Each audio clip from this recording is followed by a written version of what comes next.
You've experienced the Elder Scrolls series in your own way, but want to learn more about its story. Well, to get to the heart of the story, you have to go back to the beginning.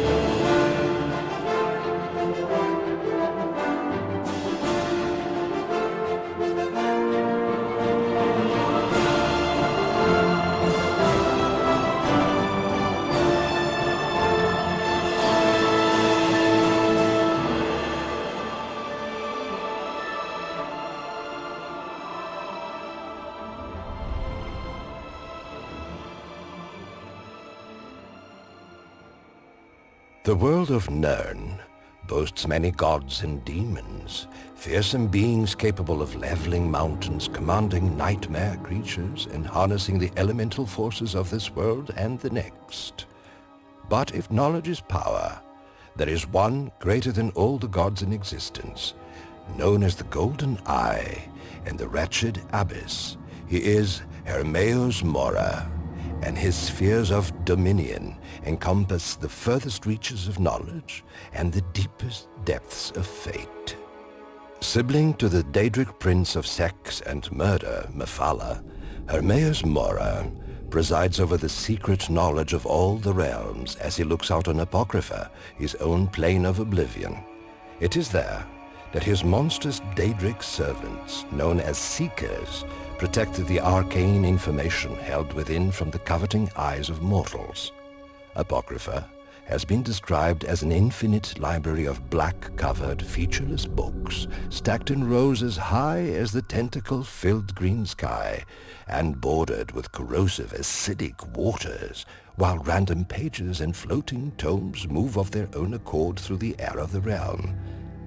There are areas of Apocrypha that have been taken by the foulest of darkness and will kill any who enter on contact.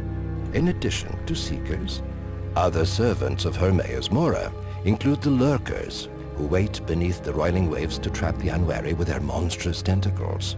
Such are the dangers to the eager mortals who wander Apocrypha, seeking the powerful revelations contained within the sprawling ruins and immense carvings scattered amongst the endless stacks of books. Black books are the most efficient way to enter Apocrypha, but the risk of being driven mad by the unknowable truths contained within the domain of Hermaeus Mora is dangerously high.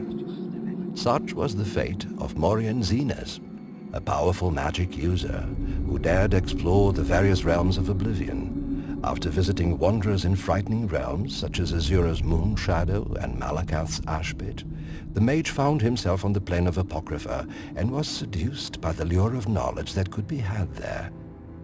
Zena's mind was quickly consumed by the revelations he found, his entire consciousness devoured by the cosmic truths of all existence, arcane secrets that mortals were never meant to know. It is assumed that Morian Zenas wanders there still, obsessively searching for ever more obscure knowledge to the exclusion of all other things. It is said that should one manage to navigate Apocrypha and return to Nirn with their sanity intact, they will have gained powerful insights, and if so desired, can return to Hermaeus Mora's deadly gauntlet again, searching for the answers to even deeper mysteries. The most powerful book of knowledge associated with Hermaeus Mora is the artifact known as the Oghma Infinium. It is a twisted book bound in flesh.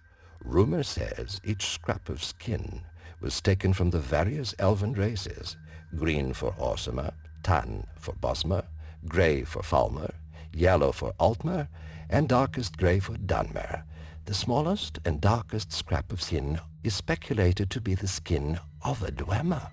Written by the scribe Xarxes, Hermaeus Mora has used the Oghma Infinium as a reward for those who do his bidding, such as during the events of the Warp in the West, where an unidentified agent of the Blades killed a noble who had run afoul of the Daedric prince.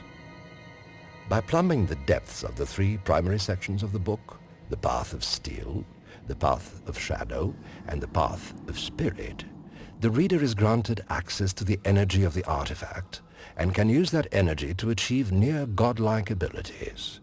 Once the Oghma Infinium has been used, it will disappear from the possession of the reader until it is utilized again by the Daedric prince as a compensation for acting on his behalf. It is believed that by reading black books in conjunction with the Oghma Infinium, much more power can be acquired than by simply using either of the powerful tomes on their own. Hermaeus Mora was once known as Hermaeus Mora, or in some legends as the Woodland Man, who takes ill-fated villagers who have lost their way in the woods. Hermaeus Mora is said to have almost fooled the ferocious Nords into becoming part of the elven race. The hunter's name was Ysgramor, and he was the king of Atmora, the land from whence the Nordic race came to Tamriel. Taking a drink from a nearby fjord, along came a magnificent beast, the white stag of Forelgrim, who eluded the Atmoran king's best efforts to bring it down with his mighty bow. After repeatedly tracking and losing the animal, Ysgramor's frustration was great, for he had sworn to fell the stag no matter where it ran. The huge beast was smart, crafty, and very quiet for so massive a creature. It was said to pass as silently over the snow as a mist. Along came the hare, who informed the aggravated king of the location of his prey. Ysgramor demanded to know how it was that the hare could know such a thing. The hare responded by saying it was by virtue of its long ears that it should be allowed to hear the great stag wherever it did go.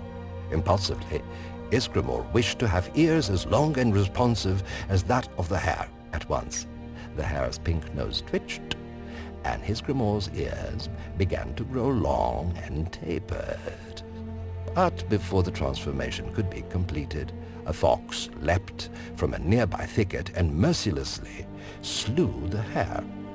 As breath left the hare, Ysgramor could feel his ears returning to their original size and shape. The fox spoke to Ysgramor, informing him that the hare had in fact been old Hermaeus Mora in disguise and had nearly tricked Ysgramor into becoming part of Elvenkind. The fox warned the king to rely on the methods of man and to reject the wiles of the elves, lest he and his subjects join their ranks. And Ysgramor, suitably chastised, continued on to pursue the great white stag of Forelgrim with nothing but his wits, his skill, and mighty long launcher to serve him. Like the other Daedric princes, this fable and many others suggest he is able to change his appearance at will. Unlike the majority of Daedric princes, however, Hermaeus Mora has foregone a conventional appearance, preferring instead to be seen as a monstrous void, a nightmare emptiness writhing with eyes and tentacles, or a creature vaguely resembling a gigantic crab. From his shrine in Cyrodiil, Hermaeus Mora speaks only to those deemed to be the most deserving, straining their sanity with convoluted, horrific impressions of secret knowledge and hidden meaning. Meanwhile, his mortal followers toil endlessly to accrue more information, even at the cost of their minds, their lives, or the lives of others. Hermaeus Mora makes allowance for the truly worthy, allowing these chosen few to explore the boundaries of reality and the pathways of space and time.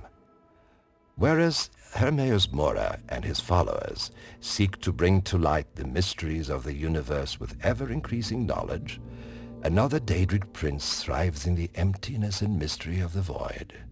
She is the unknowable, the mistress of shadows, and her sphere is darkness itself. Revered by the Thieves' Guild, yet indifferent to their adoration, she has turned the tide of Tamriel from the shadows, cloaked in the warm embrace of night. But that is a story for another day.